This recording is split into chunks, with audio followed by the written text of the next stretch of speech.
Alright, hello everyone. We're going to just jump right into it today. We have a very discrete task we're going to do, and we're going to try to do it somewhat efficiently.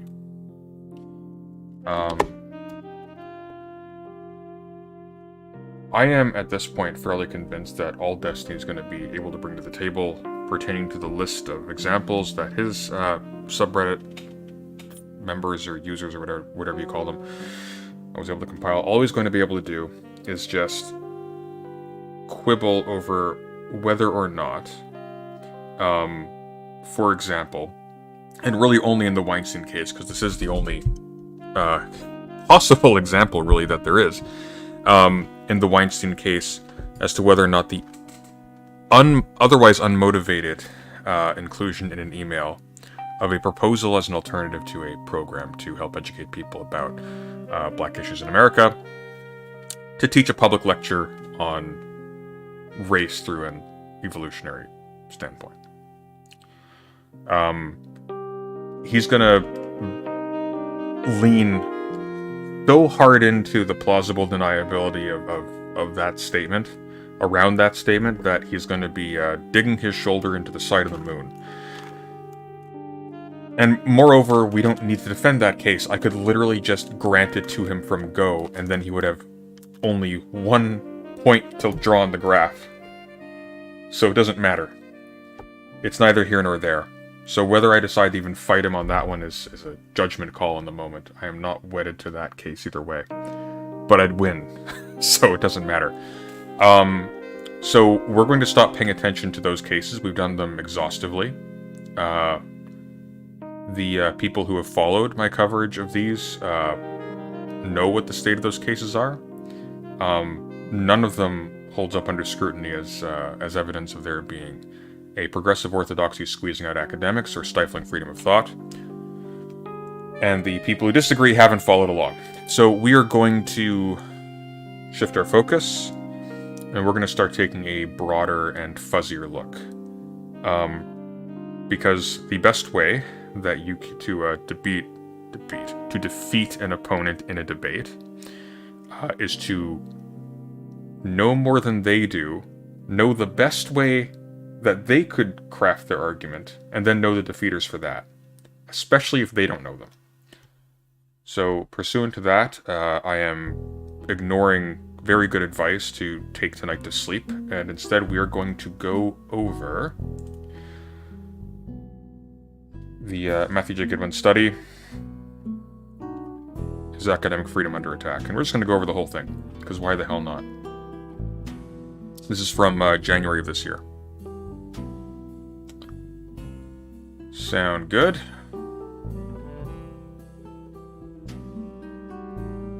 Sleep is for the weak. I agree. Alright. From the Kent Academic Repository, apparently, wherever that is. Mathew J. Goodwin, Is Academic Freedom Under Threat? How's the audio? Are we clear? I don't want to start talking for half an hour if nobody can hear me.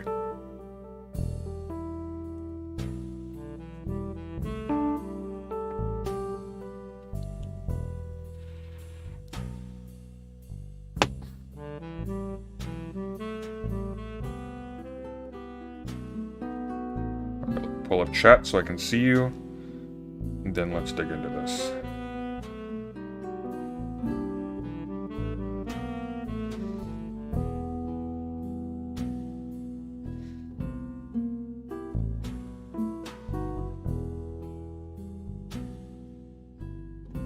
Sounds good? Alright, let's do it.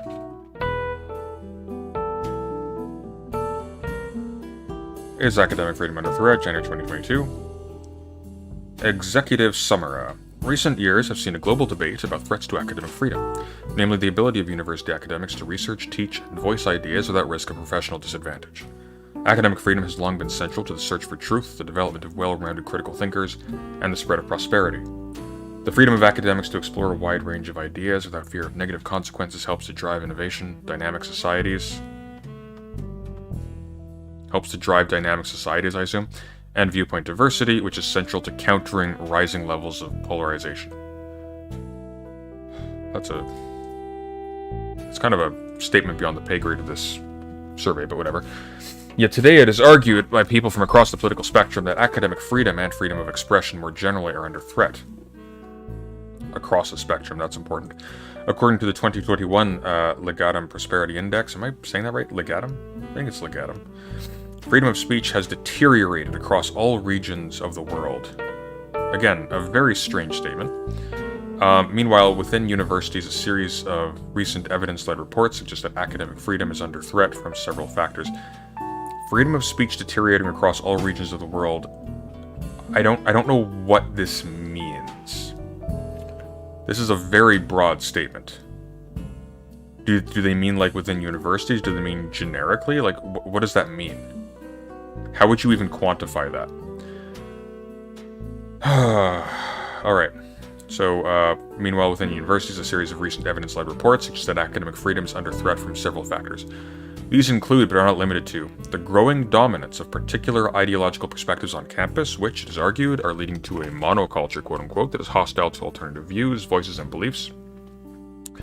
Evidence that university academics and students who do not share these perspectives are experiencing a hostile environment on campus, and as a result are, quote-unquote, self-censoring their views. That's going to be a serious one that we need to pay attention to. This is the most plausible case that could be made here. I think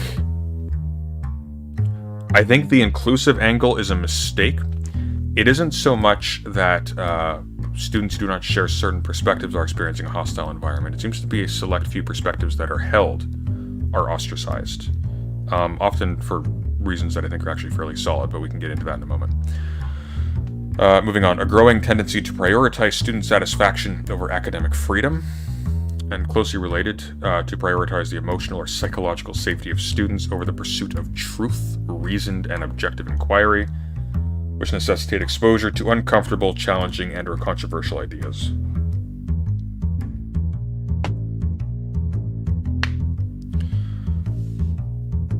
The debate about academic freedom has also tracked a significant number of cases of academics experiencing negative consequences because of their nonconformist views. These academics come from across the ideological spectrum. They include the likes of Kathleen Stock in the United Kingdom, who left her position at the University of Sussex after experiencing harassment and intimidation by trans right activists. We went over that one. Peter Boghossian, who resigned from Portland State University while claiming the institution was quote-unquote intolerant of divergent beliefs. He was unprompted. He just left. He engaged in that so-called squared stunt. I think that's the timeline. He engaged in a so-called squared stunt. Bitched online about not being asked to talk to liberal media, and then left the university to pursue a lucrative media circuit. Canadian professor Jordan Peterson, whose offer of a visiting fellowship at the University of Cambridge was rescinded after protests among staff and students. Yeah, that's not why.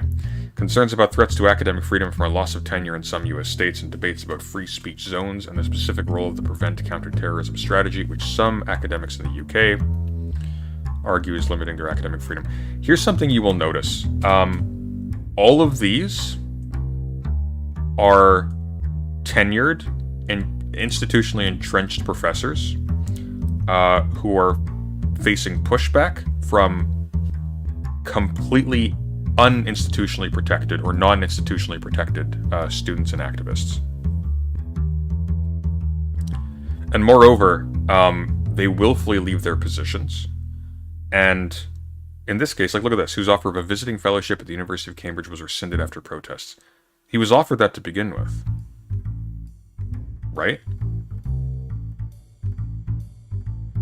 None of the staff or students protesting were offered that.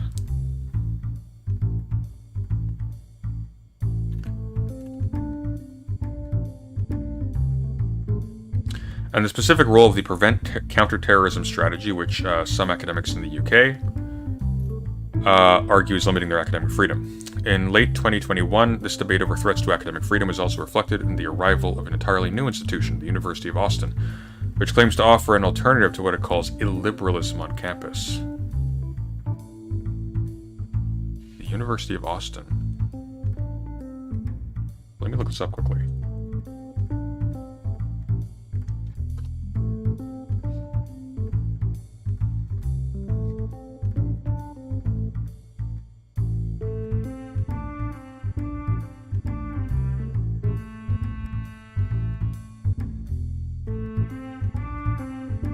Oh god, they always use that bloody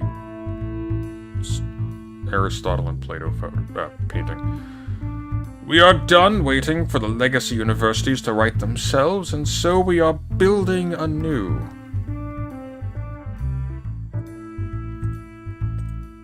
Here, let me center this. UATX's forbidden courses.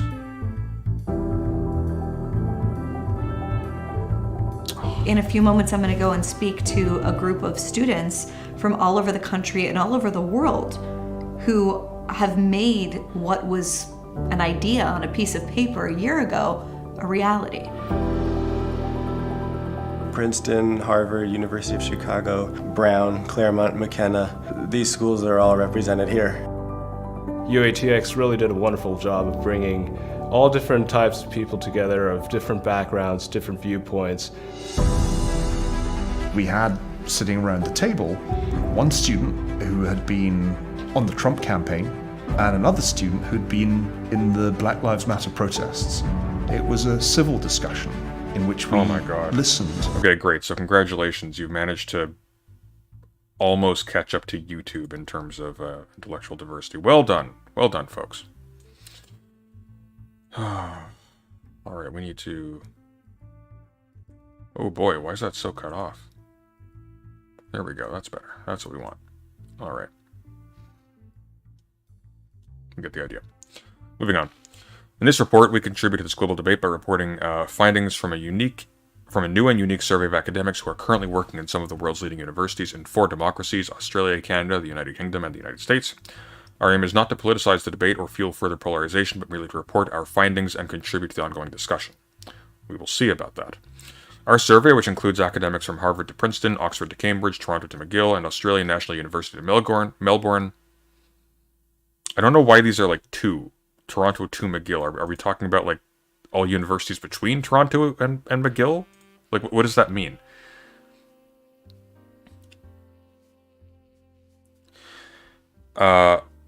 Offers unique insight into the views and values of the world's leading intellectuals. It allows us to probe their ideological beliefs, their support for academic freedom and free expression, the extent to which they tolerate nonconformists, and are comfortable with the growing politicization of higher education. The growing politicization of higher education. Good God. The growing politicization of higher education. Higher education has never been non-political. Like, the earliest manifestation of anything approximating to it begins with, like, people literally studying political philosophy. That's where it starts. In summary, we find clear evidence of a strong ideological imbalance on campus. Across all 4 democracies, the vast majority of academics, 76% identify as left-wing, with 21% of that group identifying as far-left. Just 11% self-identify as right-wing, raising questions about the extent to which viewpoint diversity exists on campus. Well, not really, though, because these bear no content so far. We'll see if they make these a bit more robust as we go forward, but what the hell does this mean? They identify as left-wing. So what? What does that mean? Oh, and why are the only options right-wing and left-wing and far-left? Actually, what are the options? Do we have the, is the thing here? About the survey. Here we go, brilliant. Okay, well, we'll go back up and we'll continue there in a second. So we begin our exploration by looking at the political orientation of academics. Those who voice concern about threats to academic freedom argue they arise from a strong ideological imbalance in universities. Specifically, the way in which growing numbers of scholars lean left, which it is argued has 3 effects. Here's a quick question before we continue. They're talking about the growing concern of the growing politicization of higher education. But if that's the case, then why on earth are they just assuming, as just a premise, that every single academic is firmly, or every academic surveyed can simply be firmly identified as being left, far left, right wing, etc.? That would tend to indicate that they are already thoroughly politicized.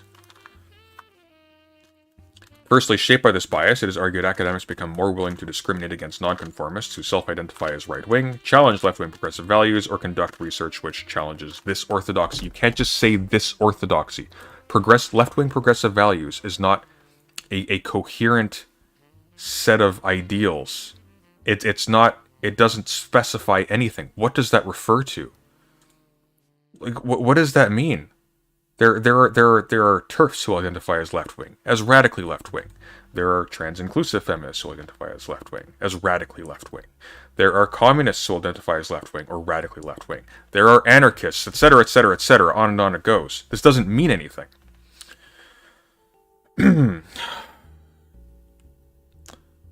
Become more willing to discriminate against nonconformists who self-identify as right-wing, challenge left-wing progressive values, or conduct research which challenges this orthodoxy in the singular, such as rising ethnic, sexual, and gender diversity, support for the European Union, or critical interpretations of history, such as the negative legacy of Britain's empire. What?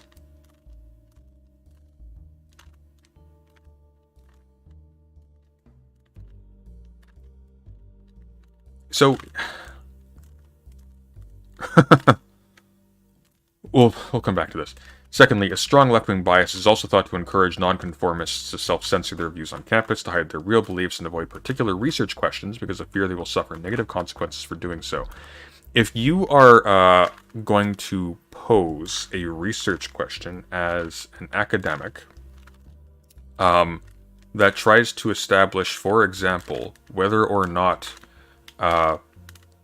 unprompted by the research goals of your department, whether or not, let's say, there's a disproportionate amount of poverty among black communities because black people are genetically inferior, if that's going to be your thesis, it is appropriate to hide your real beliefs in that case, and it is appropriate that they should be felt that they need to be hidden, because the state of research in any of the relevant fields would not tend to any motivation to pose that question, except for some desire that it should be true, or some assumption that it must be true in advance, which belies something very unflattering.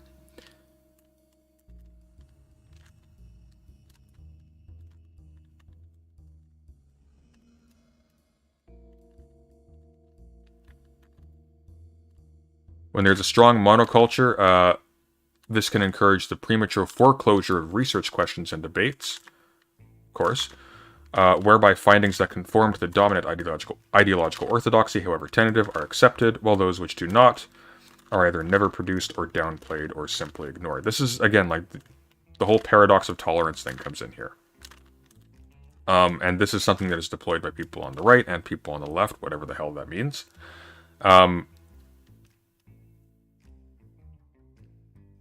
It is a little bit absurd to just declare that the bare fact that it is posed as a research question by somebody in a university, that therefore it should be institutionally supported and funded, which is what happens when they do this. Nobody is stopping these people from performing this research privately.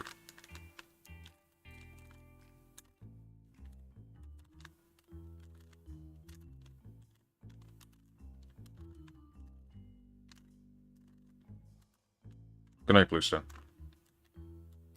When you go into a university environment, there's a definite tendency towards leftist lunacy. What does that mean, Robin? You can't just say shit. You have to, like, be specific. And thirdly, it is argued that a strong ideological bias in one direction undermines the quality of higher education for the rapidly rising number of students who are entering universities each year and who, as a result, are less likely to be exposed to alternative viewpoints on campus. It will not be failed to note it. Sorry, I am not failing to note, pardon me, God, I must be more tired than I thought. I'm not failing to note that the vast majority of major academics who are whinging about their ideas not having the red carpet thrown out for them are typically of an extraordinarily low caliber. Usually people who are basically just famous for being famous in academia. People like Steven Pinker. God only knows how the hell he managed to get to where he is. I've never seen a more shoddy excuse for a public intellectual in my life. Everything he says is wrong and is better argued by your average undergraduate with a webcam on YouTube. Jordan Peterson, who is insane. Sam Harris, I mean, same deal as Steven Pinker, honestly, except he's got the ASMR voice, which sort of offsets the fact that he looks like a sinister, aging Ben Stiller. Noam Chomsky, who is somehow still living. Moving on.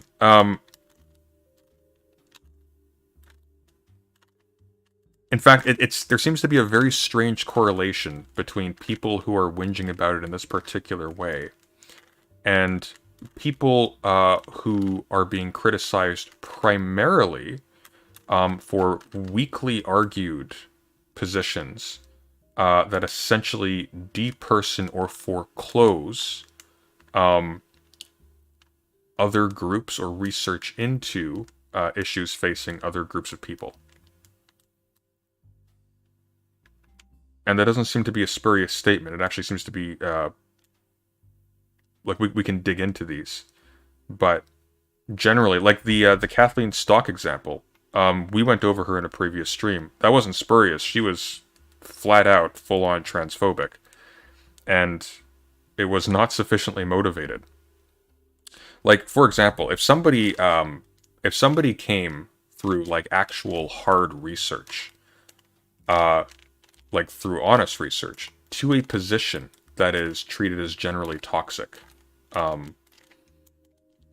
by most people who know something about these issues, that would be something that would bear discussing openly. However, we're not stupid. We're able to assess whether or not the people who are proposing these things have actually done their due diligence. And one of the reasons why we have universities, and one of the reasons why we have tenure, and the reason why we have faculty select other faculty, there are weaknesses there, of course, but among other things, it means that expertise is entrusted to identify expertise, which is important because with the range of things that can be studied deeply, there is a certain level of practical knowledge that's required to actually identify when somebody who is in an area that diverges at least somewhat from your own, to be able to identify the science that they are actually doing solid work or not. And that fails quite often, which is one of the reasons why we have people like Jordan Peterson making bank off of their ability to use their academic status to boost their credibility for positions that don't hold any water whatsoever. Do you know how to solve the Rubik's Cube? No, I may have accidentally solved it blindly while I've been doing streams, but I just like spinning it. Noam Chomsky, not Noah Chomsky. Noam Chomsky. And thirdly, it is argued that a strong ideological bias in one direction undermines the quality of higher education for the rapidly rising number of students who are entering universities each year and who, as a result, are less likely to be exposed to alternative viewpoints on campus. This makes a critical assumption. A really critical, really dumb assumption. And that is assuming bidirectionality here. That's assuming, like, the differences actually operate on a spectrum. But it will be seen that the only reason why we consider them on a spectrum is precisely because we reflexively identify things in terms of right and left in the two-party system of American politics, by reference to the two-party system of American politics, and to the similar bifurcations in Canada and the UK and elsewhere. However,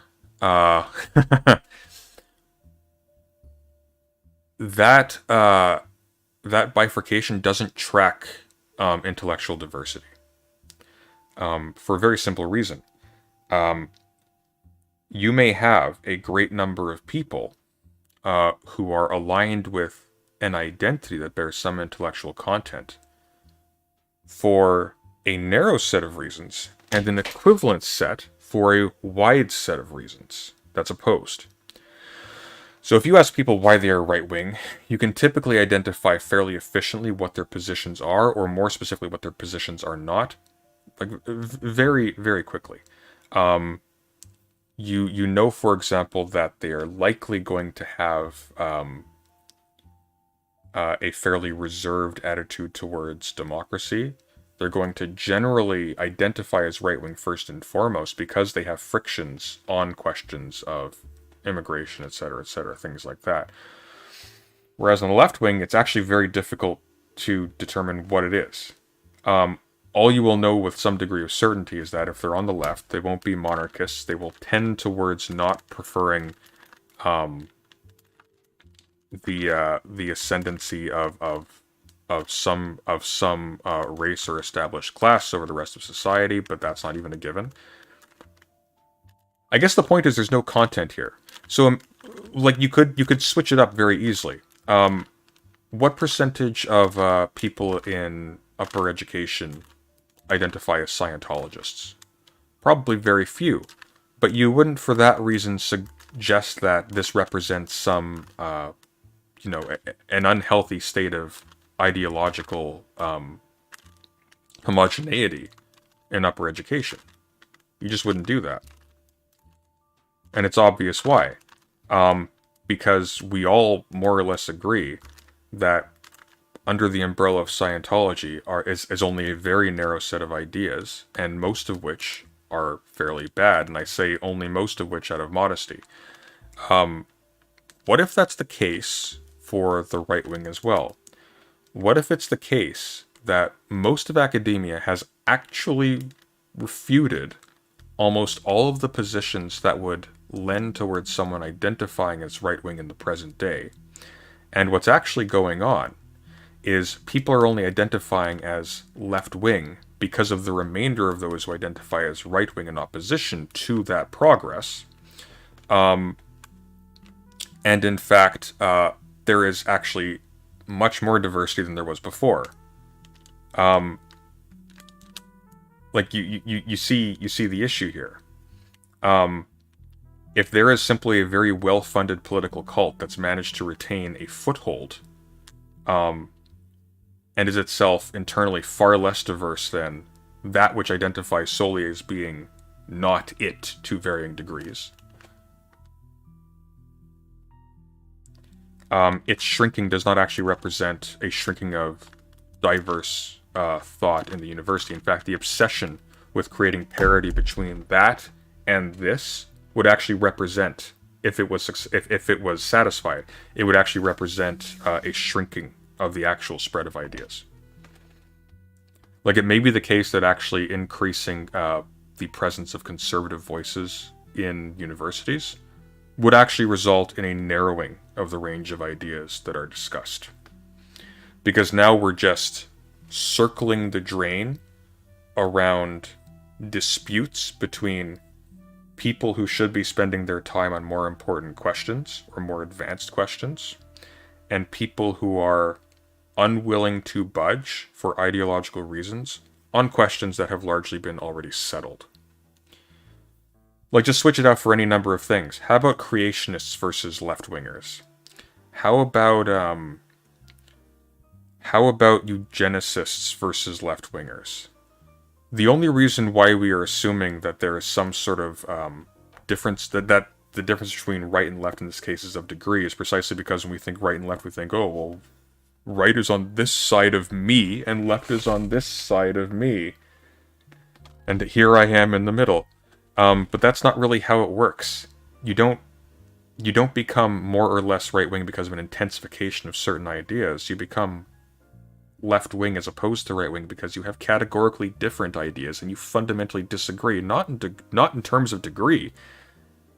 You disagree on even the existence of the same plane that somebody who identifies as right-wing is assuming is the basis of the supposed gradation between you and them.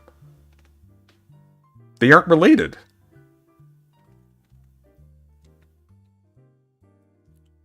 Like, maybe the reason why very few people in upper education are right-wing is because being in higher education correlates for other reasons with not being right-wing. Like, maybe they're actually retrograde kooks for the most part. And they're taking their political positions from places where an educated person wouldn't be taking them.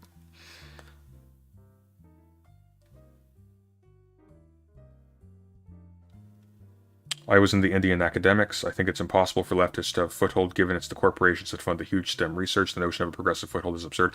We got into that in one of our previous streams. One of the things that you will actually notice is that when left-wing or progressive or socialist or whatever, or people who are like pro-divestment or things like that, when they are squeezed out of academia, it is sanitized because the right wing has a foothold in industry and has a lot of money behind it. So typically, and is very entrenched politically, so typically when one of them gets squeezed out, it's because of opposition to a political opponent outside of the university who has their fingers in the university, who is a very valuable donor, who perhaps even owns university property, who has a lot of sway and doesn't need to debate with that person, but is instead using that influence to sidestep having to debate with somebody who probably has a much stronger case than they do.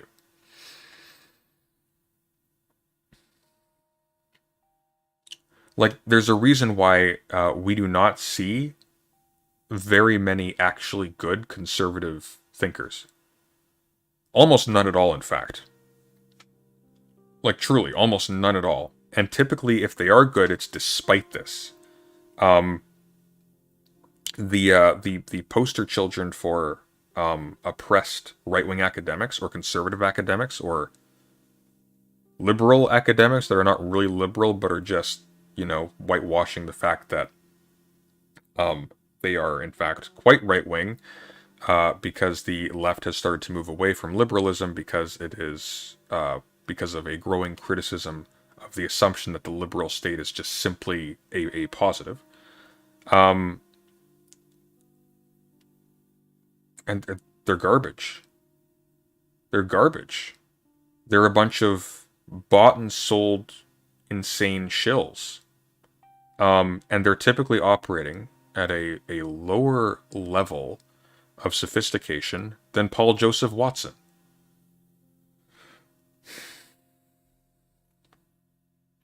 Rant over. Moving on.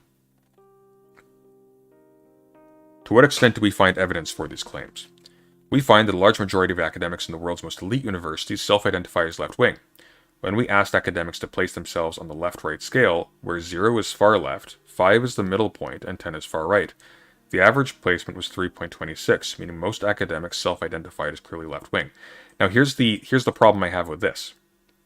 You're not offering, like, an option for a nuanced self-description, right? So when you ask someone to place themselves from 0 to far left, what's actually feeding into their decision to do so if they put themselves in the middle? Are they saying that they are halfway to being far left? Or are they saying that, what are they trying to ask me?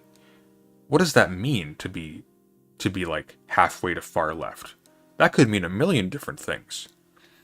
Well, I suppose generally in terms of my emotional intensity with respect to how much I dislike the idea, for example, of foreclosing access across the border to non-whites or to prospective workers, or to the extent that I care about democracy, and I like the idea of like a society that looks after its own with taxes going towards healthcare and things like that. I'm sort of halfway, but I'll feel safe putting myself as halfway to that. But I don't feel more comfortable going all the way because I don't know what's actually being laden into this. So I'm using a very folksy understanding of this to put that down. But I know in the back of my head that this doesn't actually represent my true stances because there's no specificity here. And I know that the actual field of play is vastly more diverse than this allows. I mean, ironically enough, they're complaining about they're indicating that we've found this lack of diversity, but the scale they are offering allows at best a diversity of 2 of varying degrees of intensity. Just 2.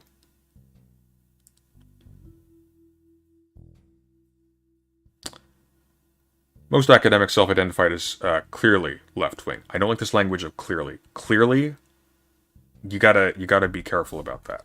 I want to know what clearly means. If by clearly you mean most academics filled out your form and placed themselves safely away from being right-wing on this scale, then sure, but that doesn't mean they're clearly anything in particular. Many a turf would find themselves deep in left-wing territory on a linear scale like this. Overall, in our full sample, 76% identified as left-wing, and within that group, 21% identified as far left. In sharp contrast, just 11% identified as right-wing, and within that group, only 14% identified on the radical right.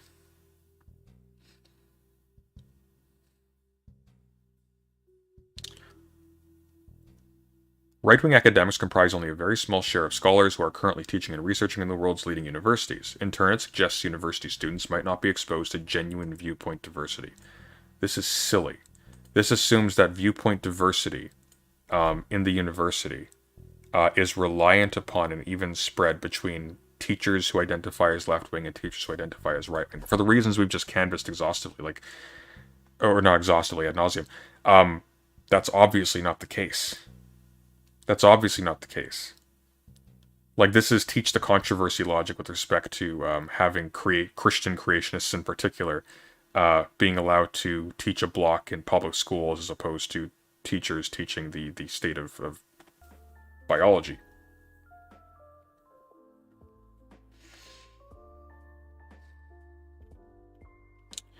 While cross-country comparisons should be treated with caution that has not been present in the previous sections of this methodology so far, academics in the United States were most likely to identify as left-wing on a 0, leftmost to 10, rightmost scale at 2.89, followed by Australia, 3.06, Canada, 3.34, and the United Kingdom, 3.47. Heavily turfy United Kingdom, 3.47. This echoes the findings of another recent report. Sociologists were most likely to identify as left-wing, followed by psychologists, political scientists, law scholars, and lastly, economists. In no discipline did right-wing academics outnumber or come close to balancing their left-wing counterparts. Now, you can read this in one of two ways. The way that they would like you to read this is that, clearly, the universities are a corrupt left-wing cabal. They are a corrupt cabal, but for different reasons. They are a corrupt left-wing cabal that are squeezing out good, honest, hard-working, conservative right-wing thinkers who are willing to ask the hard questions. Or the kind of stance that right-wingers take, the kinds of stances that right-wingers take correlate strongly with academic incompetency. They may just not perform well, and it may be, in fact, kind of an achievement that some people manage to get in and retain some incredibly uneducated positions. In no discipline did right-wing academics outnumber or come close to balancing relevant counterparts. Far leftists were most visibly represented in sociology and in Australia, while conservative academics were most strongly represented in economics. And in the United Kingdom, although they remained in a clear minority. Turning to age, some analysts argue this strong left-wing slant is growing over time as more recent and more socially liberal generations self-select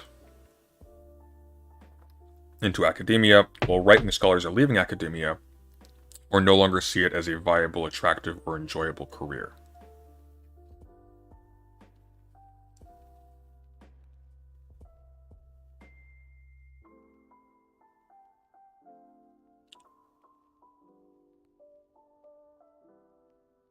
Some analysts argue this strongly. Okay, I don't care about that.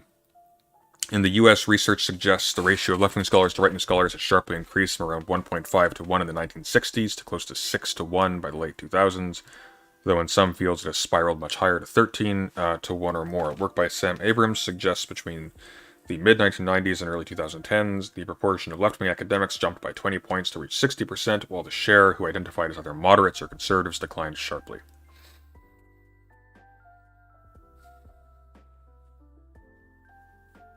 Here's what's possible. Maybe we are actually becoming better educated. And this scale that assumes some kind of equal dignity between these two sides is deeply misleading. And so to be moderately in favor of the positions that are actually best represented by the state of science, the state of research in all these different fields, represents something other than mere diversity of opinion. Diversity of opinion by itself is not anything particularly impressive. If you have no common standards for scholarship, you can have a widespread of diversity of opinion, but a diversity of extremely low quality opinions. And moreover, low quality opinions that are of a sort that they are only possible because the person who holds them is only capable of low quality opinions, because they haven't actually been disciplined to be able to do scholarship well. So what may be happening is, it is becoming increasingly known and increasingly obvious that people on the right simply cannot compete in the marketplace of ideas, so to speak. They are actually retrograde. They are actually behind, and they aren't keeping up. And the only thing that's keeping them in a position of relative dignity is massive amounts of money, and the holdovers of this. The remnant of an idea not fully exercised yet, which should be, that these two sides represent, a permanent dichotomy in the human condition, which they do not. They absolutely do not.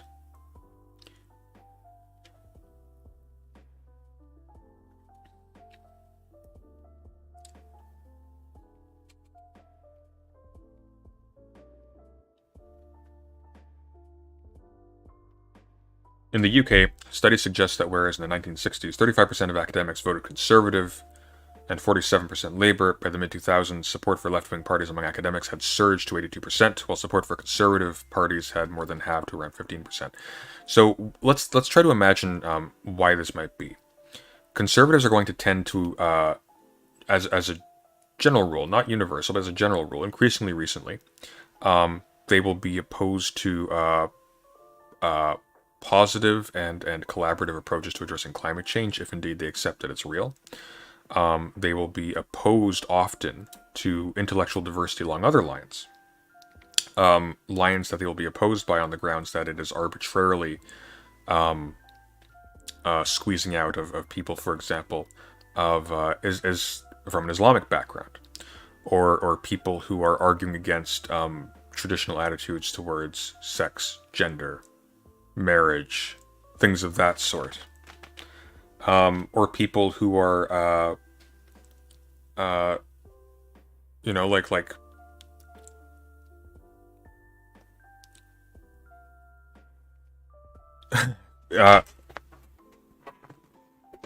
doing the same thing along lines of race, or arguing that against people who are saying things to the effect of, like, there are systemic issues that are producing particular issues afflicting particular ethnic groups in the United States, say, and they will insist, well, no, the issue is just a bunch of knee-jerk things that anyone who watches Fox News will find, and it won't be based on the data, and it won't be particularly, it won't be nuanced, and it won't yield, it won't be directed towards any actual address of the problem, just a justification for ignoring it.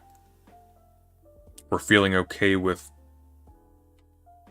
being content with those groups of people being short-served.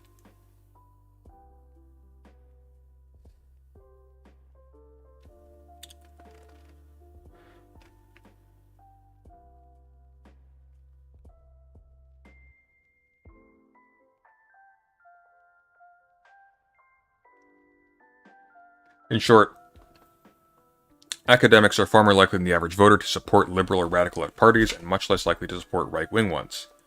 Other work finds that only 1 in 8 academics in the UK supported the Conservative or Brexit parties at the 2019 election, whereas almost 1 in every 2 citizens did.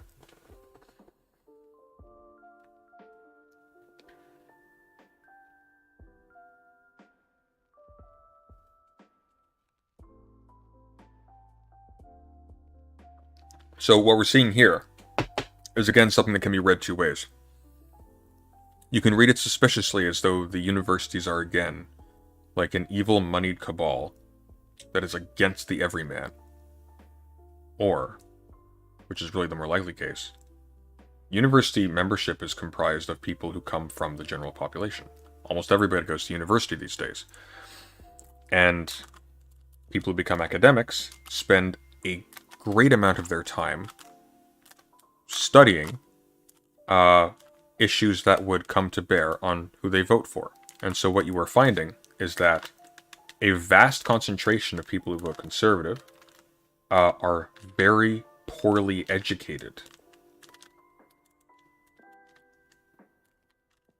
Now, it can absolutely be the case that you have bias against uneducated people that is unfair and unjust. Or bias, indifference to issues that primarily afflict people who don't go to university. And that's something serious you can take into account. But the point is, it doesn't just go in one direction, right? What this study seems to be doing is really overstating, I guess the essentialness, the essentiality of being right-wing to the human experience generally, but it's simply not. And it's partly borne out by the fact that, like, while there is a massive amount of diversity within people who identify as left-wing, almost every major political thinker who is right-wing, they all know each other.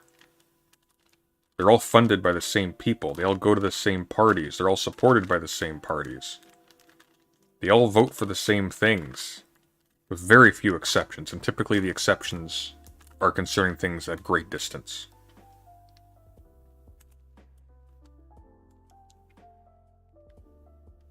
And reducing it to parties in a two-party system is where only two parties are viable, especially on issues like Brexit, is absurd, because people will vote for one or the other for a wide range of reasons that doesn't necessarily bear on their views generally. And it's not bi-directional that way, right? Because we aren't talking about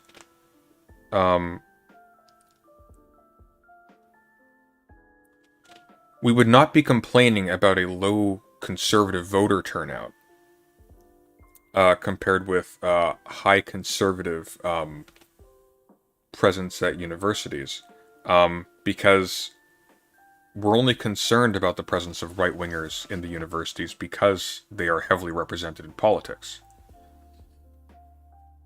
It's not because they represent ideas that have to be seriously grappled with, because they really don't.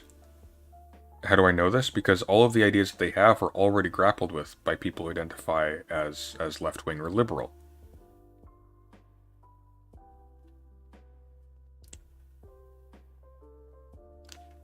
And you can read, like, the few canonical figures who were right-wing or reactionary, and they have nothing to offer.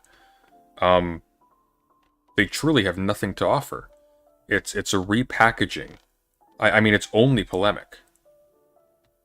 There are no new ideas. It's just slights.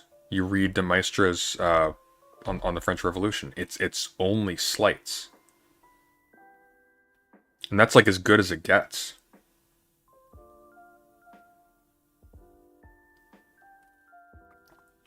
Urim Hazoni. All these people end up selling out to go talk for PragerU as well. Urim Hazoni? Garbage. Absolute garbage. Oh, and they'll all block you when you argue with them, too.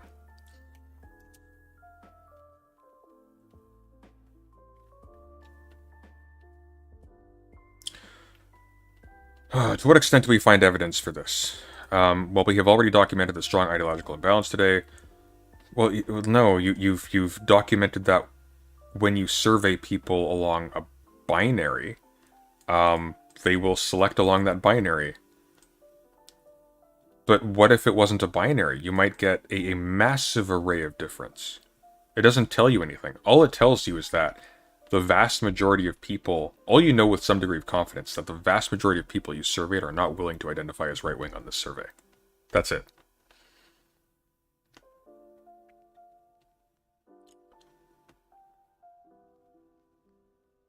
It only has a negative value that way.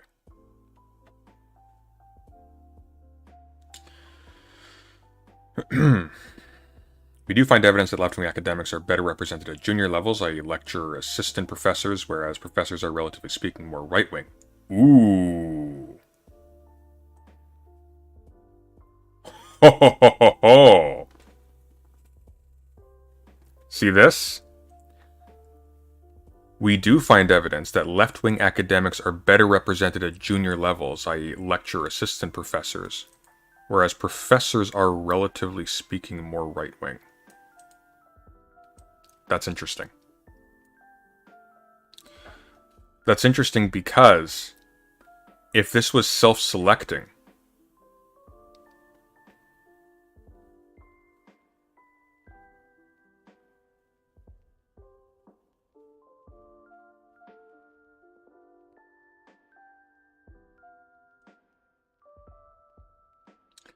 among junior assistant professors or lecturers, 14% identified as far left, compared to 11% among professors. That's interesting.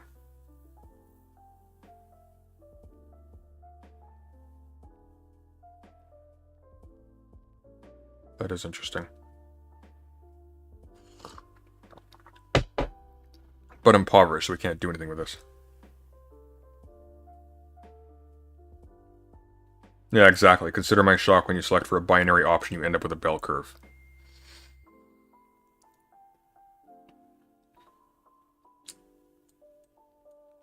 I think I misread this. Let me quickly go over this again. To what extent do we also find evidence for this? Well, we have already documented the strong ideological imbalance. Today we do find evidence that left-wing academics are better represented at junior levels, i.e. lecturer assistant professors, whereas professors are, relatively speaking, more right-wing. Although the difference is marginal. Right, okay, so established professors, there are more right-wing of those than at the junior level.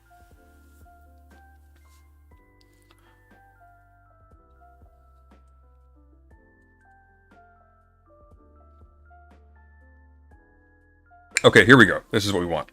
So this strong left-wing skew is also reflected in the views of academics toward a range of social and cultural issues.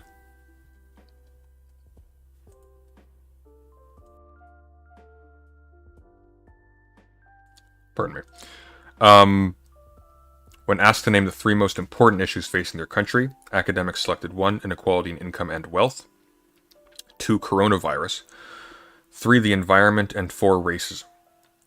And when asked to select the single most important issue, racism is a major problem compared to 39... Wait. Here we go. Up here. When asked to select the single most important issue, they selected inequality in income and wealth, putting this above the ongoing coronavirus pandemic. The vast majority, 83%, agree that systemic/institutional racism is a problem in their respective country, with 44% agreeing strongly and 39% agreeing. Among the large majority of academics who lean left, 91% agreed that systemic institutional racism is a major problem compared to 39% who identified on the right.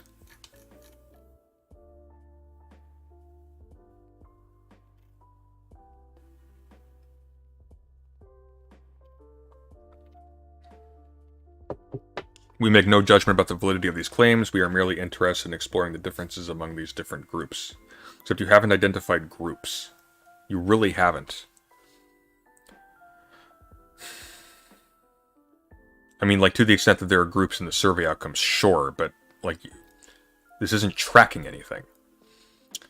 Except that, these positions are fringe. The position that systemic racism isn't an issue is fringe.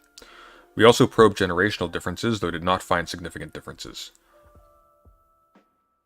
Really? Among younger academics born after 1985, 84% felt racism is a major problem, and 82% see white privilege as a major problem, compared to 82% and 73% of older academics, respectively.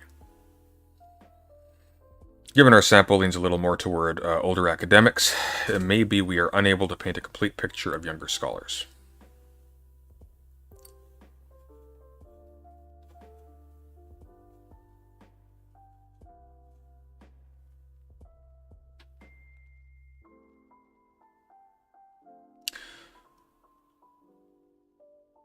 When we are able to compare the responses of academics with those of the general public, we find sharp differences in how academics think about these issues.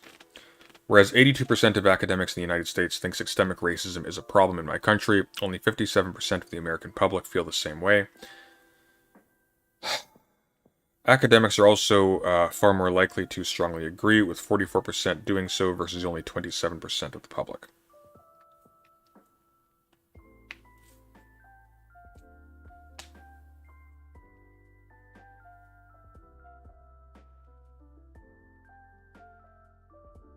Okay, to strongly agree versus just agree moderately, I suppose. While large numbers of citizens feel this is a major problem, academics are far more strongly committed to this view. This is irrelevant. Like let's take my discipline, for example.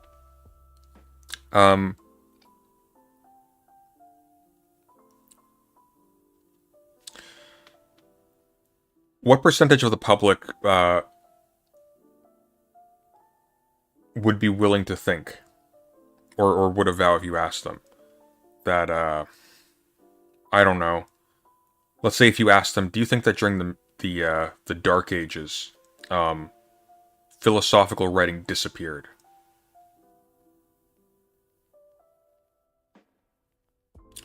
Or how about,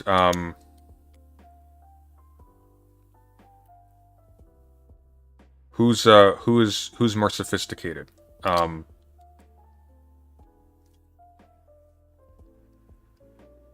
Christian philosophers like C.S. Lewis versus Muslim philosophers like Al-Farabi. I would bet that you would get a fairly concentrated set of responses among the general public, and they'd be very wrong.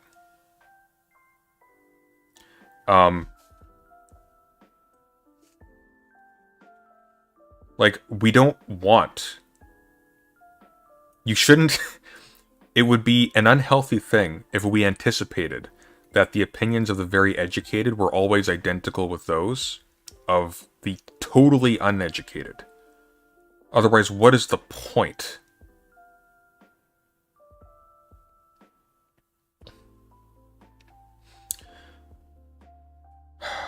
While large numbers of citizens feel this is a major problem, academics are far more strongly committed to this view.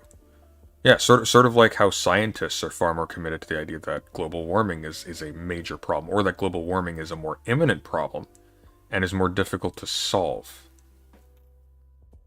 Because they know. Because it's their business to know. Are academics intolerant of others? Clearly, the dominance of particular views does not necessarily mean academics are intolerant of those who hold contrarian or unorthodox views. To explore this, we turn to consider the extent to which, if at all, academics express positive or negative views toward different groups in society.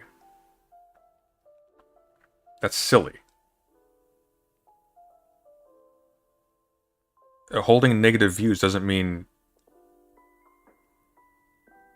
you're intolerant, and it certainly doesn't mean that you are unable to take their positions seriously, even if you're intolerant. Among other things, I read,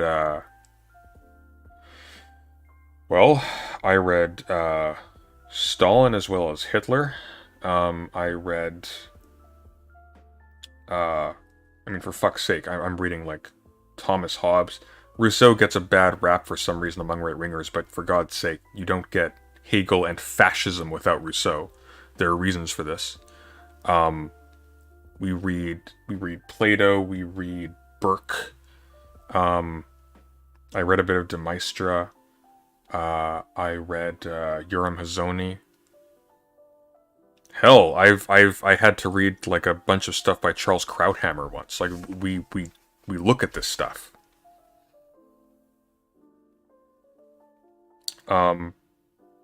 If you're in like religious studies, or if you're in medieval studies, or you're in any department that touches on this, maybe you're touching on medieval political philosophy, you'll read people like Thomas Aquinas, Duns Scotus.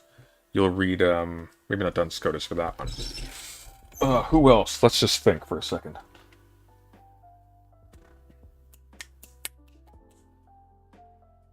Max Weber, Carl Schmitt. Carl Schmitt's a Nazi. We spent a lot of time on Carl Schmitt.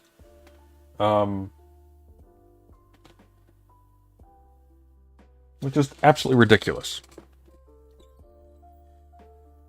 We find considerable variation. As Figure 4 shows, when academics were asked how they felt about various groups in a scale running from 0 to 10, where 0 means strongly dislike and 10 means strongly like, the mean rating for left-wing voters was 6.5, yet for far-right voters it was just 3.5. Most academics are willing to state openly they dislike people who vote for right-wing parties at elections. And honestly, there's a very good reason for this they won't cover. Among other things, most people vote far-right because they dislike entire categories of people and hate everyone who vouches for them or who defends them. They vote against trans people having even an iota the representation in sports, in the media, etc., etc., etc. Like, for God's sake, Disney is tiptoeing around having a lesbian couple as like a brief aside of a side character in their cartoons right now. It's the most desexualized thing ever. They look like lawyers. I'm talking about Lightyear, which I just saw today, which is actually quite good. Like, what is feared is not left-wing disapproval. What is feared is conservative disapproval. And it is feared in a very material way. See, people who avow intolerant stances, especially ones that they cannot argue with any degree of sophistication or charm, they fear left-wingers because left-wingers will criticize them, and they'll do so well. But Disney doesn't fear left-wingers. Amazon doesn't fear left-wingers. These massive corporations with actual power, they don't fear left-wingers. They fear the people with the money.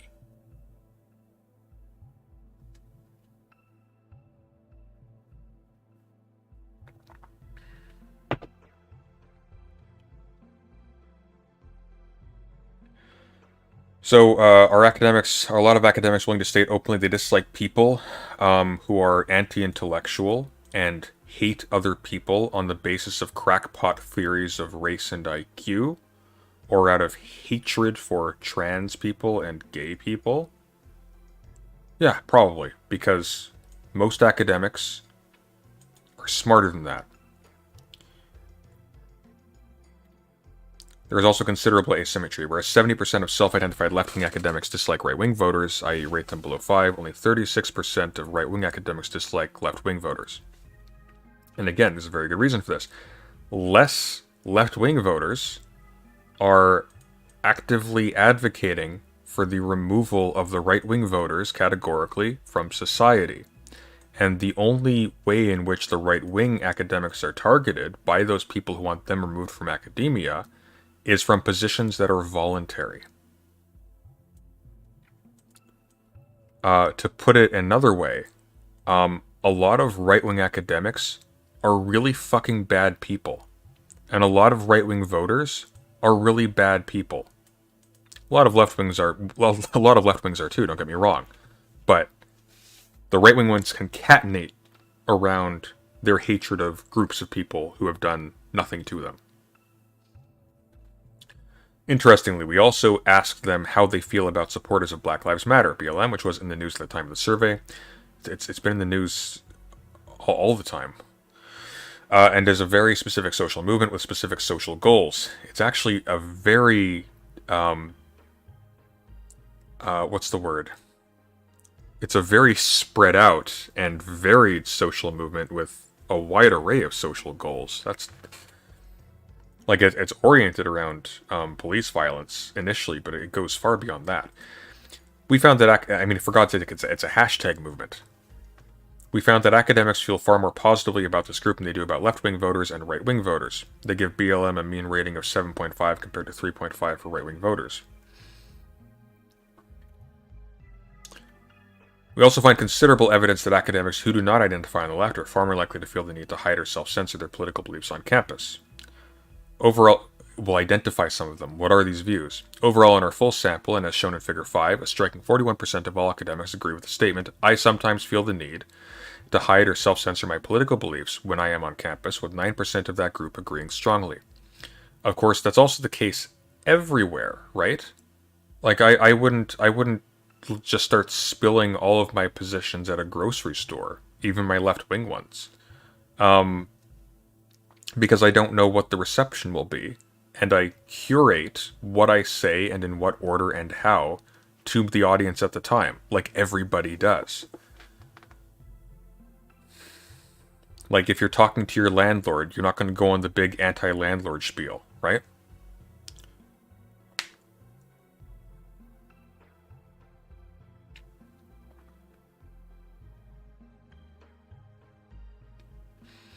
Anyways, 41% of all academics agree with the statement, I sometimes feel the need to hide or self-censor my political beliefs when I am on campus, with 9% of that group agreeing strongly.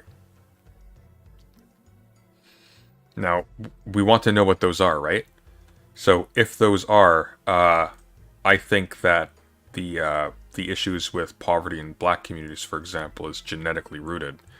That would correlate with the 11% that are right-wing, and honestly, it is good that they feel this way. Remarkably, only a minority of academics, just 46%, disagree. They feel the need to self-censor their political beliefs, while 13% neither agree nor disagree. This suggests large numbers of academics who are currently working in some of the world's most elite universities in the world are actively self-censoring their beliefs on campus. Of course they are. Of course they are. Across the board. Like, how about this? You have a sexist professor. I know a few. You have a sexist professor, and you're a woman, and they make some remark. But this person, they're also your supervisor, or they're friends with your supervisor, or you're relying on them for a letter. And if you piss them off, their negative feelings toward you can portend very severely for your future career. You're going to self-censor, even if you're right. Even if you otherwise would fight them to the death over that position, or with against their disparagement of your character, your abilities, on spurious grounds, on bigoted grounds, you would self-censor because you have to.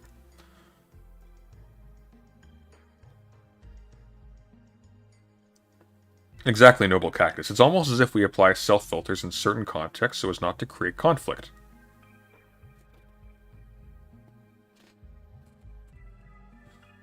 Clearly, however, this question might not just be tapping into a fear of revealing one's political beliefs on campus, but a desire to conceal one's views while seeking to teach and research in an impartial and objective manner. Jesus Christ. If they're literally including, like, just people not, like, spouting off their political views in the lecture hall, it's actually generally considered an ethical requirement, like an ethical duty, to not use your position as a teacher to preach a specific political position that is not directly the consequence of taking the subject matter seriously. So, for example, it would be entirely inappropriate for somebody teaching a class on the politics of climate change to insist on a particular political position with respect to climate change, right? Because you're talking about what you're teaching are the different political positions on climate change, how they address it, if they address it, da-da-da-da-da-da. And so, promoting one over the other, that would actually be failing to deliver an objective approach to the question. However, if one political position denies the existence of climate change, and this is established science, and this is the consensus held by like all of the experts, and the people who are objecting to the existence of climate change are relying on a poverty of sources for this. The bare fact that an educated student who's paying attention will naturally gravitate far away from that position, that is not that doesn't signify any unethical behavior on the part of the professor.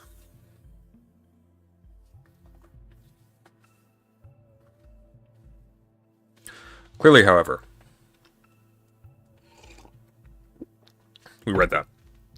Moving down. Yet we find that academics who self-identify as right-wing are significantly more likely than those who self-identify as left-wing to feel the need to self-censor. Well, among other things, and I hope they go into the details on this, right-wingers are far more likely, as a general rule, to hold positions like, this person that I'm talking to, I feel is genetically inferior to me. Or I feel people of the description of the people I am talking to, or the people who are passing me by as I am talking, or people in the class I am speaking to, I want those people gone. I want those people beyond the wall, out of sight and out of mind. Or I want state funds that are supposed to be delivered to the good of the people as a whole. I want them diverted away from them. I don't think they are worthy. Or I think it's a waste to help them. Or I don't care about stuff that's happened to their communities in the past. I'm indifferent. You're going to self-censor. For a good reason. Not just for the reason that anyone would self-censor sensitive positions with a strange audience or with a general audience. For the reason of clarity of communication and to avoid needless conflict. But maybe to avoid conflict that you will lose. And maybe lose justly. And maybe you hold those positions despite not being engaged in an actual, like, deep back and forth with people who know. Because you want to hold them.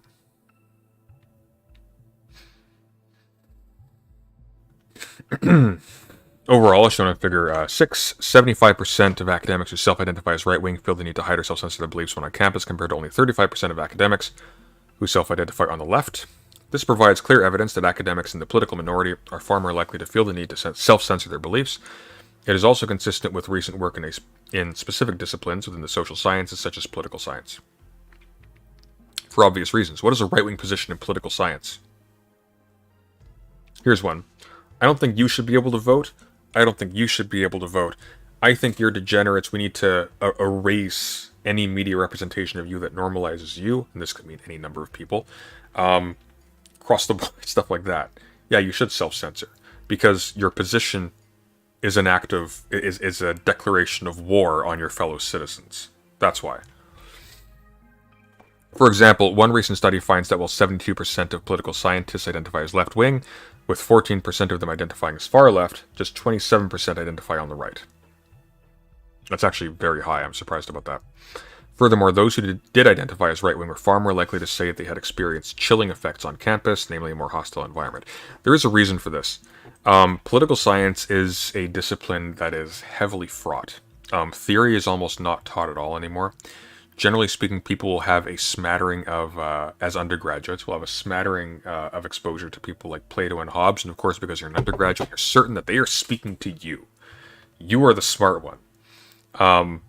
And all of those like weird bald gay people who wrote these like complex theory books with all these ugly pictures in them, like.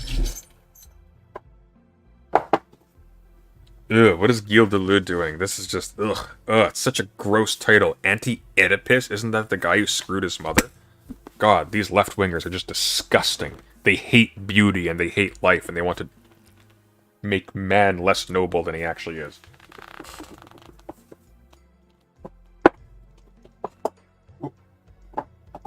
When actually what's happening is they are critically evaluating to a level that these people who are having this knee-jerk reaction to the aesthetics, they are critically evaluating things and finding that there is in fact a lot ugly going on, and a lot that needs to be dissected because we are not thinking very clearly about what it is that we are doing.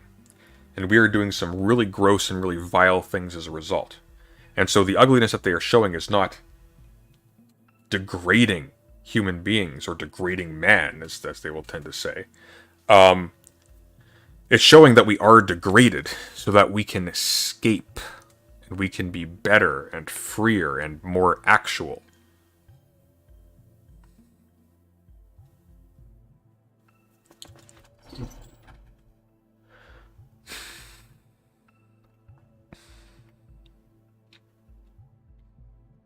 Like, to put it really bluntly, I would hope that in an environment, specifically a university campus, that is meant to be a community of scholars who are trying their hardest to understand as honestly as possible our situation in the world and how to improve it, people who hold on to positions that are toxic to that project for reasons well outside of they have actually carefully reasoned themselves to a position that causes these generally held stances for them to hold these generally held stances in suspicion, they should feel a chilling effect. That is the what that is that is the feeling one gets when one has faked one's resume, walks into a room full of expert technicians, and is painfully aware that they're in trouble because they're expected to be able to perform to a certain standard, and they can't.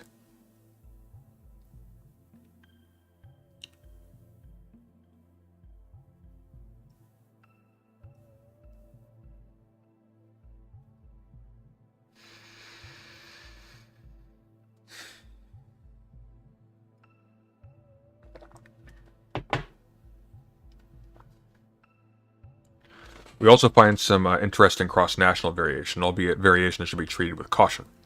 Specifically in the UK, 35% of academics feel the need to hide or self-censor their beliefs when on campus, whereas 50% of academics in the United States feel the need to hide or self-censor their beliefs when on campus. The numbers are 44% and 39% in Canada and Australia, respectively.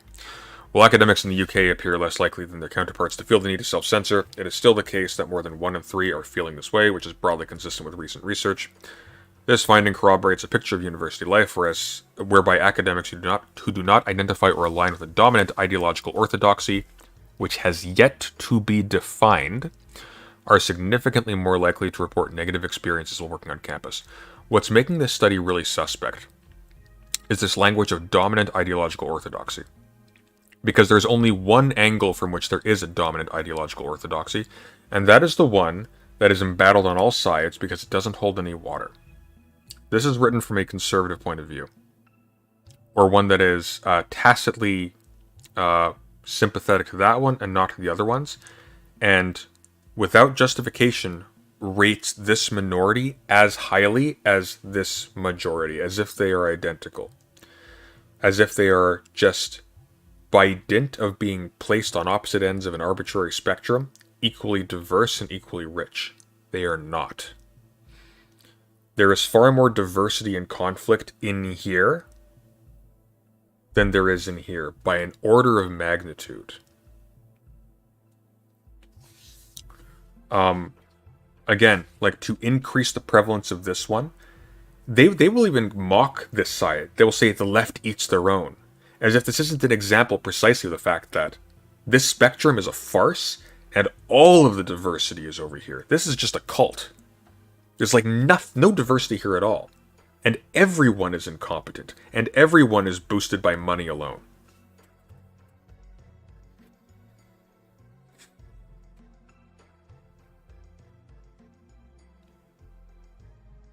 This finding corroborates a picture of university life whereby academics who do not identify or align with a dominant ideological orthodoxy are significantly more likely to report negative experiences while working on campus.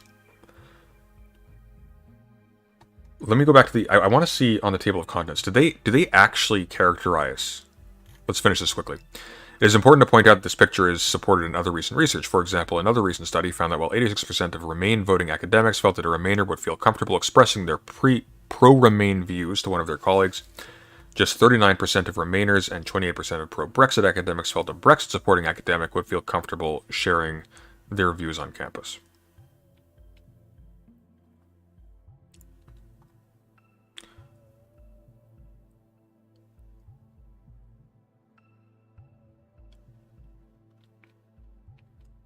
Yeah, but there's a reason for this. Again, like a correlation between people who want to leave the EU and people who want to leave the EU because they are afraid of the barbarian hordes being let in. Our study generally supports this picture. Right-wing academics are far more likely than their left-wing counterparts to self-censor their political beliefs on campus.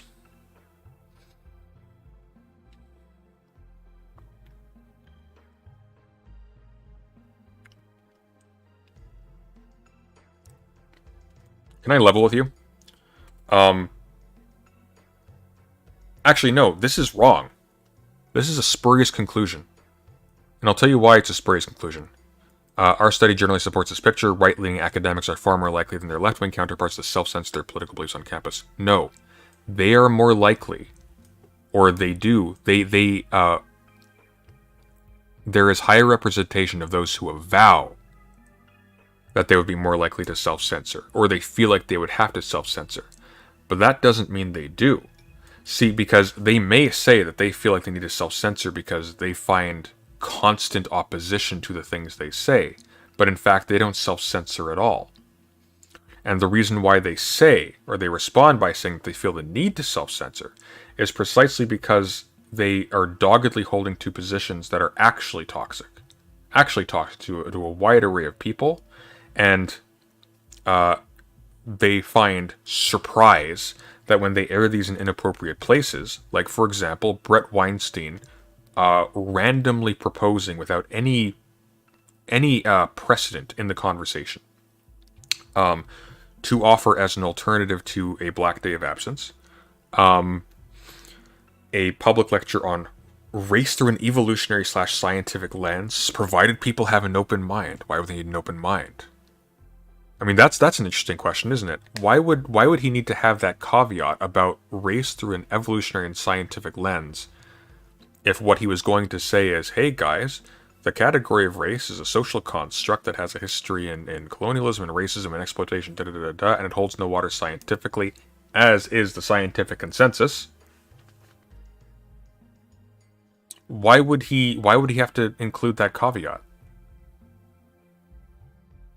I mean, surely he would have just said, of course we share an opinion on this matter.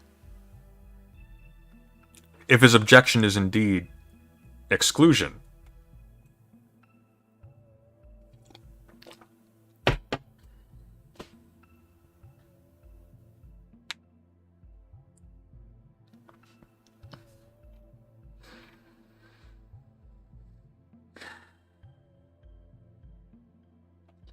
this one's going to be a little bit rich, because here's one thing that's very common among right-wingers. They don't believe in academic freedom at all. At all. They believe in academic freedom when by academic freedom is meant a fetishization of the old and the ornate, and a squeezing out of that which makes any of these things less effective as a Skyrim LARP. To explore Chapter 5, Views of Academic Freedom. To explore the extent to which academics support the principle of academic freedom, we then ask them a series of questions about freedom of expression, academic freedom. Okay, I don't want to start here first. I want to go... Is there an index? I want to see what this orthodoxy is. Is there any reference to it?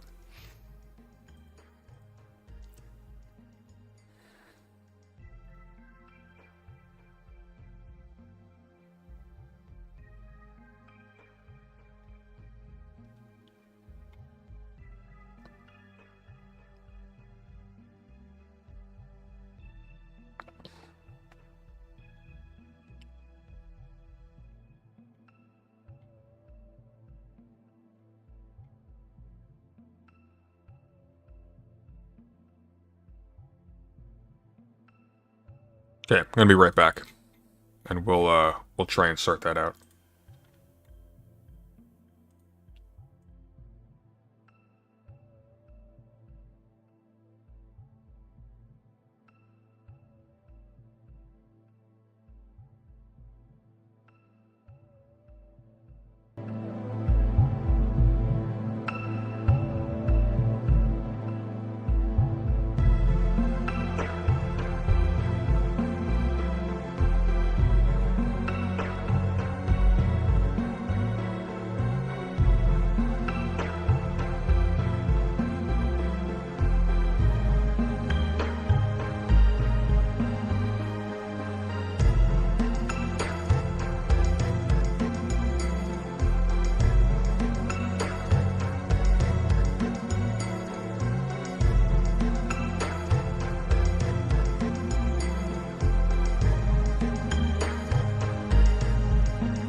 Alright, let's continue.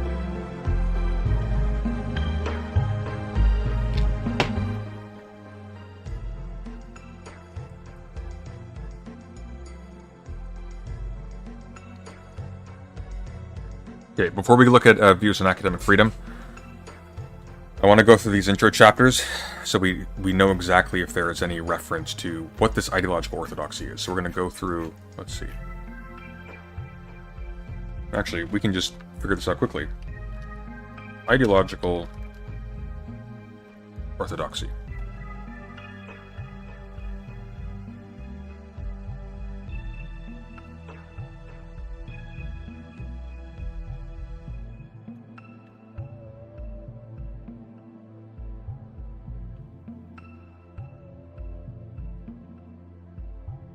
There are 3 occurrences of this phrase, ideological orthodoxy, in this text.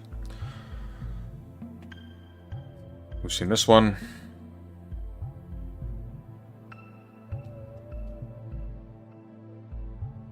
And we've seen this one. So, not many. So I suppose we'll just read chapter 1. Academic freedom, namely the ability of scholars to express and explore ideas without risk of professional disadvantage, has long been considered central to higher education, the search for truth, and the spread of prosperity. We read this.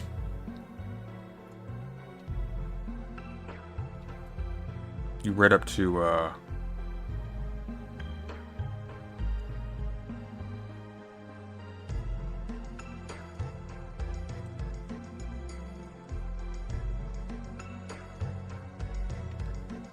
No, one of this was copy and pasted up here. Okay. Sorry.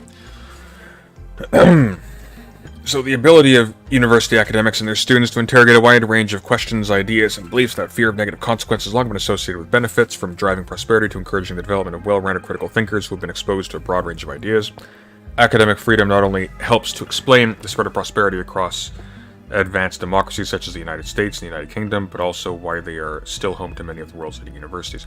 By the way, there's also like a persistent, fallacious implication here that you require conservative or right-wing professors in order to teach right-wing positions well.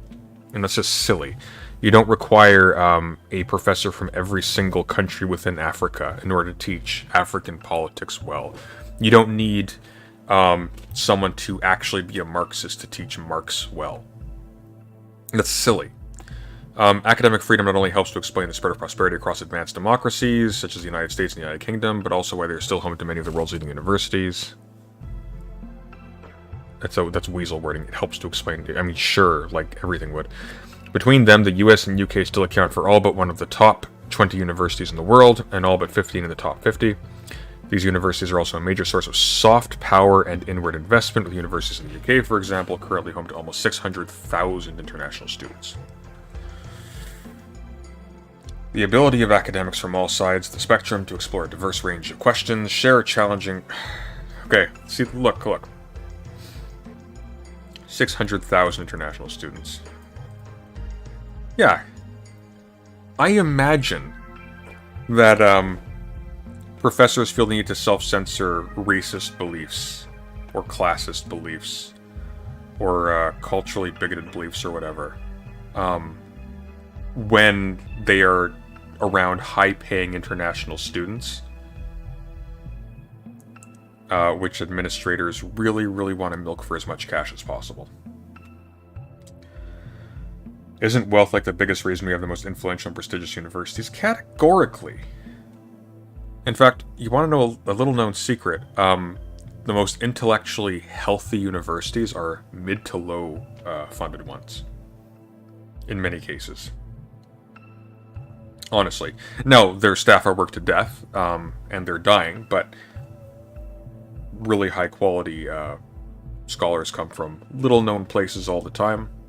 Celebrity hacks like Steven Pinker hold celebrity chairs, and people gravitate to universities with these people because of their status amongst... I mean, their status, which has very little to do with actual achievement, ultimately. It's money.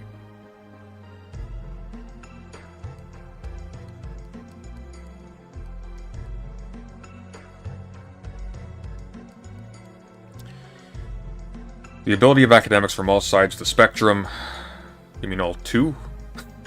To explore a diverse range of questions, share challenging or controversial opinions, and expose the next generation of thinkers and leaders to viewpoint diversity without fear of negative consequence has undoubtedly contributed to this remarkable success story.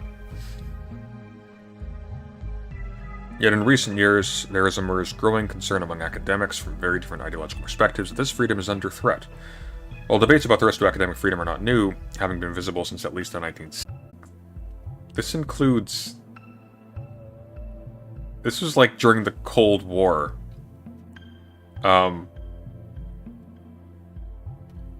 Like when professors would be investigated by the FBI, and you'd be called a pinko for suggesting that taxes should go towards making it so poor people don't die of easily treatable illnesses.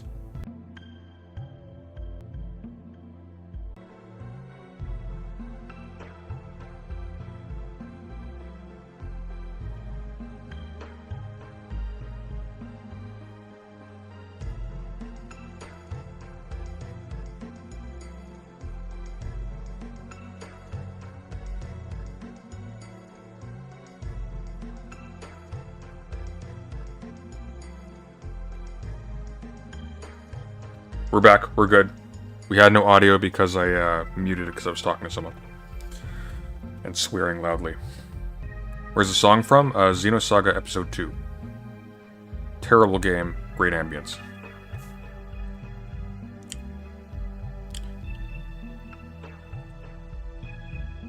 Okay. Alright. Where did we cut off? Xenosaga is a very bad game. The writers of that and the developers of that were way too proud of themselves.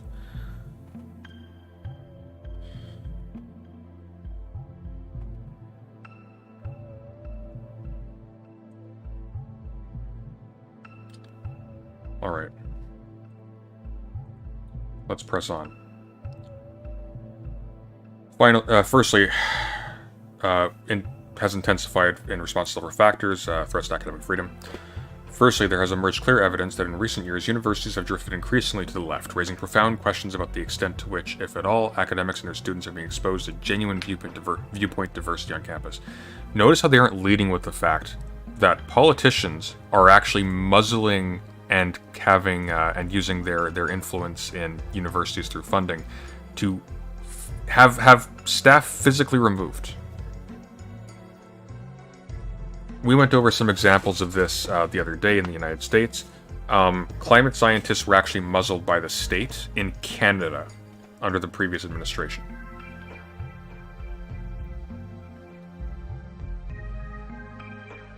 Oh, hey, Echo, how are you doing?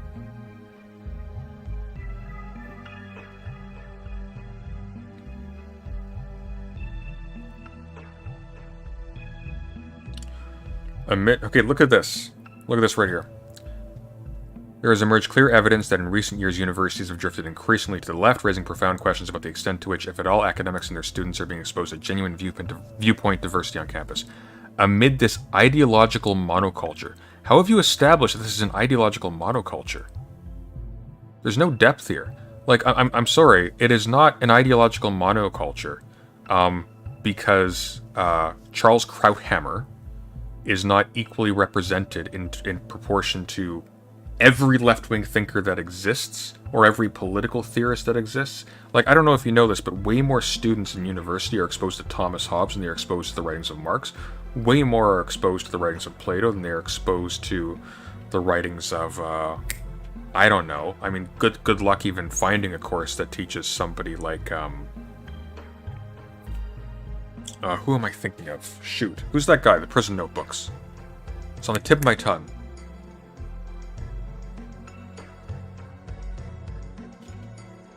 The Subaltern, that guy.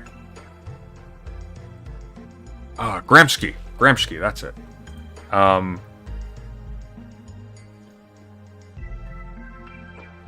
Proudhon, you'll almost certainly never read.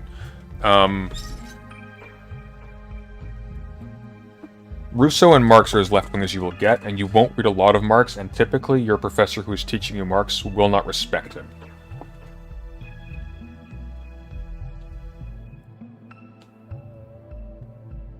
There are reasons for this, and it's not because good academics don't respect Marx. In large measure, it's because the ones who gravitate towards teaching classics in political philosophy, and I mean, it's kind of obvious as to why this would be. It takes up a lot of time to get good at this stuff. To get all the writings of Rousseau, Hobbes, Locke, etc., etc., etc., Plato, you've read a shit ton. And if you've read a shit ton there, and you've been forced into a publish or die situation, and your specialty is in one of those things, then you're not going to be reading all of these critical theorists and all these left-wing thinkers, and you're going to have like a lot of attitudes that are common to people who have likewise not actually read them and not actually understood their issues or their problems or their approaches. I always thought it was Proudhon too. Somebody corrected me earlier this year, actually. Exactly. Ideological echo chambers when you don't teach young earth creationism. Yeah. Anyways, amid this ideological monoculture, it can become difficult to expose academics and students to alternative ideas and beliefs. While research suggests that where there is not genuine viewpoint diversity, these monocultures can become more radical over time, silencing and stigmatizing nonconformists. This is stupid. This is so stupid. They've rated everybody in academia along a single linear spectrum between right-wing and left-wing in various degrees, and have decided that because a majority of academics, a majority of educated people will not identify as right-wing and will instead place themselves vaguely in this sector when surveyed, that therefore this represents homogeneity of ideas concerning anything. Literally all that study tells you is that the vast majority of educated people in universities will not identify with this group here, and that may very easily be, well, it could be one of two things. Either indeed this is just a giant cult, and they're just squeezing out these maverick truth seekers in the right wing here. They just can't stomach their ideas. They must bury them. Or the vast majority of educated people don't hold these positions because these positions belong to hicks and they aren't very smart or well informed. And then over here there is a vast diversity, and they're all fighting and arguing with each other because they have actual differences of opinion, where there's actually, it's still a matter of interpretation and not a matter of willful ignorance.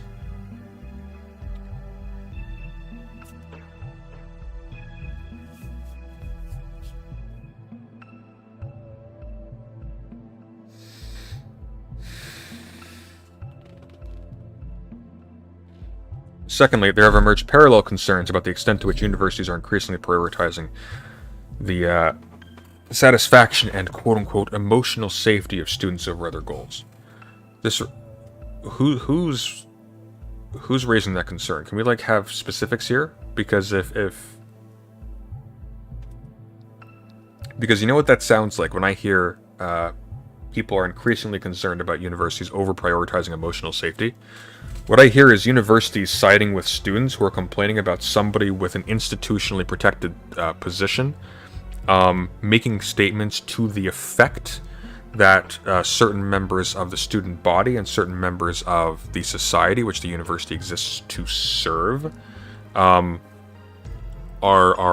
inferior or unworthy of being treated as equals, or are unworthy of the goods procured by the state, or should be categorically excluded from society for some reason.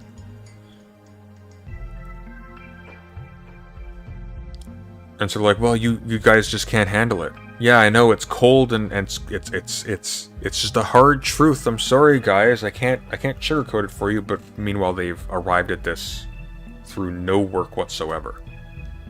They've literally just sought out materials that confirm their position, have not bothered to avail themselves of the materials that disconfirmed it extensively, and are just spewing it, often in very inappropriate venues. not in a debate hall. They're actually preaching from the pulpit of their classroom lecterns, which they should not be. That's a deeply unethical thing to do. And again, like, we are... Oh, here we go. Thirdly, the growing internationalization of universities and influx of students from overseas, though especially China, has raised a parallel set of questions over the extent to which higher education and intellectual freedom are now being compromised by a growing reliance upon funding from authoritarian regimes. The conservatives in Canada were the ones who muzzled climate scientists, by the way. Fourthly, there have emerged specific worries about the impact of things such as the Research Excellence Framework in the UK, which encourages academics to prioritize policy-relevant and funded research over free intellectual inquiry. Yeah, we're allocating immense numbers of funds to universities. We don't want every single person dumping millions of dollars into Shakespeare studies. This is a good thing. It's also obvious. Like, you can research stuff on your own time. I managed to fit in more research than your average grad student manages to doing this. I managed to do more research doing this than your average professor manages to. Because they have to work to justify their positions. They have to teach, they have to publish, they have to da-da-da-da-da-da-da. And it turns out that, people aren't just generally throwing money at meaningless pursuits. There are actually standards for usefulness. In fact, the most frivolous ones tend to actually be fairly right-wing. Just an endlessly accruing body of literature on Shakespeare. Why? Like, why? Why are we spending hundreds of thousands of dollars on students to read stuff that other people in other disciplines read for pleasure for free? And they're not doing, like, something that's contributing to actually a synoptic understanding of politics or society or history, where they're integrating with other fields. It's often just like a fetishistic circling the drain around... Well, it's precisely that, around fetishes. People aren't seeking out stuff that hasn't been... People aren't seeking out stuff that hasn't been investigated at all. This is why people are complaining about, like, hey, why are we ignoring, like, all of these different thinkers from these different places? The world's a very big place. There are deeply important thinkers that are not being adequately represented in our educational system because they aren't fetishized as obvious cultural treasures like the old white men are. And don't get me wrong, I'm a political theorist, and I've taken a lot of philosophy, and I'm in religious studies, and I have a great and abiding respect for all these dead old white men, but they aren't everything. And yet, nonetheless, they are taught in the universities as if they are everything. But they really aren't. As if to illustrate, we only have a lot of Aristotle, for example, because of the work of Muslim philosophers. A lot of the influences of non-white or non-European thinking, they exist, but they're obscured. And I'm not talking about Black Athena nonsense. I mean, like, actual positive philosophy is just, it's either trivialized, it's like, here's a taste of the Orient, or it's ignored categorically. Nobody cares about that. In fact, the same people who will whinge about like a lack of ideological diversity because Sean Hannity doesn't get the same level of respect as Judith Butler, will laugh at the idea that we need to actually extend our curriculums to include other voices than English and Frenchmen. And Germans, of course. Although between you and me, the Germans are better. They just kill everybody, which is unfortunate.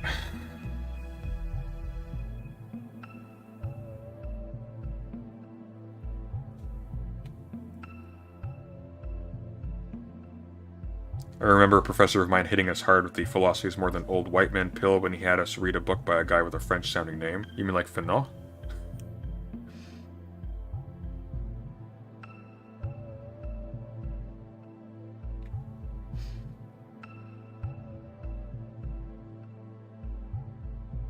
German political theorists are really good. They're better than the English. I'm sorry. They're better than the English. They carry forward the French a lot. But the French are better sociologists. Any comments on the late Medium article about Caleb Maupin's sexual allegations? No, but I saw that. I might go over that this week. That's going to be fun. It's going to be a little... That's going to be a guilty pleasure. Anyways, I think we get the point here. I'm not gonna bother going through this anymore. This is a woefully underspecified study that is conceptually fraught to such an extent that it is informationally worthless. Is academic freedom under threat? On the basis of this, I have no fucking clue.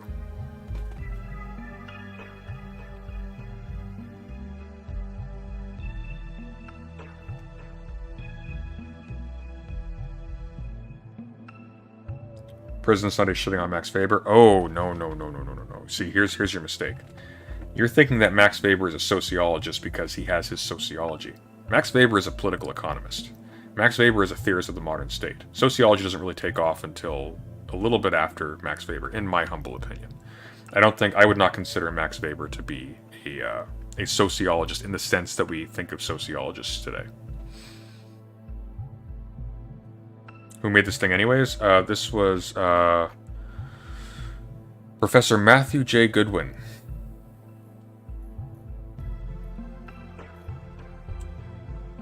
Anyways, why are we going through this? Because there was a post to Destiny's subreddit saying that somebody could not wait to see the President's Sunday Diabbed, they misspelled debate. And it was brought up that, I've seen this comment variously, and it never ceases to baffle me.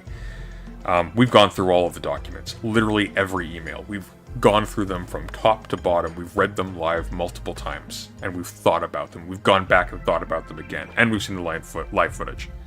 On the basis of them seeing a documentary curated by somebody who has a political interest in a particular read on the matter. By the way, you can even see my initial read-through of those emails. I was spiteful towards the organizers of the Day of Absence until I realized what was actually going on, because I actually read through the documents. On the basis of a documentary that is politically motivated in one direction, in favor of the in favor of the account given by a professor who made clear racist implicatures. I mean, if Destiny wants to defend that, he's basically denying the existence of subtext categorically, which is welcome to do. I am, again, perfectly willing to concede that entire case after I argue it for a few minutes, because what will happen after that is it will be laid bare that his case has nothing to stand on, because even if I grant him that one, suddenly that's the only one he's got. Unless he wants to defend Stephen Sue's eugenics, but that's something else. Anyways, on the basis of these clearly biased and clearly obscurantist and interested documentaries by YouTubers, as opposed to just going through the documents themselves. It's not that hard, Steve. I did it. You stream for 10 hours a day. Turn off Factorio for a few minutes. Read. You'll live. I promise you. For God's sake, I even gave you all of my sources. You don't have to find them. We had to find them. We had to dig through and find these things. I've done all of your work for you. I've given it to you. I've given you my findings and where they come from. You could just go through them all and say, nah, he's misread this. Won't do it. But on the basis of those documentaries, they're going to say that I'm misrepresenting the facts. Why? Because a video essay disagrees with my account. A video essay by somebody who has clearly staked out a side in this, who is buddy-buddy with one party of the issue.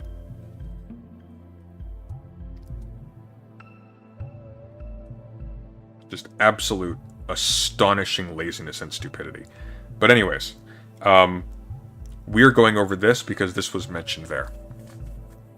It's like, hang on, there is a study. There is a study. There is no academic diversity in the universities. There is a an ideological orthodoxy that is forcing... Like, no, there's not. No, there's not.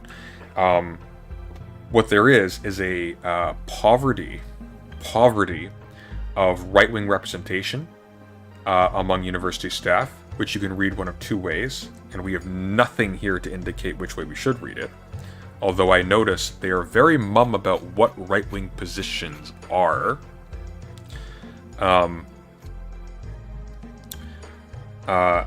There is a poverty of representation of right-wingers or self-avowed right-wingers among educated university staff, and yeah, which tells you that educated people, by and large, do not adopt these positions. See, unless you already have like an embattled siege attitude, and you're like, wait, we are being treated unfairly, see, you wouldn't immediately jump to the position that this group is a minority because of unfairness. See, there is much less representation of Scientologists. There is much less representation of Christian Scientists, I would imagine. There is much less representation of, well, probably Delusians, honestly. And there's probably a very slim representation of actual, like, hard Marxists. Or of anarchists. Like, if you actually broke it down to substantive positions, and even those, by the way, aren't that substantive, because those can encompass, like, a broad array of mutually self-exclusive positions. Mutually exclusive positions. That are different for radical reasons. They're just under a broad umbrella because of a family resemblance with respect to a lay audience along, like, several, maybe less important than it seems at a distance lines. You'd probably find that 11%, that's high. That is relatively high. And the amount of conformity that you will find within that 11% is going to be extraordinary by comparison to the rest. Which means, by the way, that if we increase that 11% to something higher, that would represent a decrease in overall diversity. Because you're literally just promoting, or growing, rather, the most homogeneous ideological position in academia.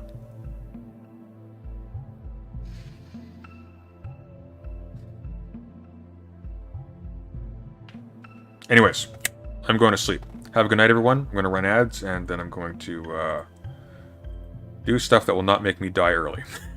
Take care, everyone. We will resume regular streaming on Monday. Ciao.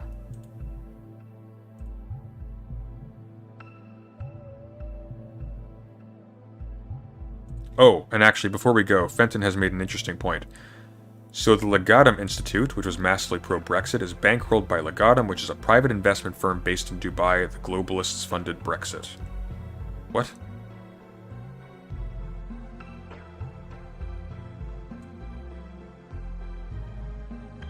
Hang on. Oh, I see what you're saying. I see. That's funny.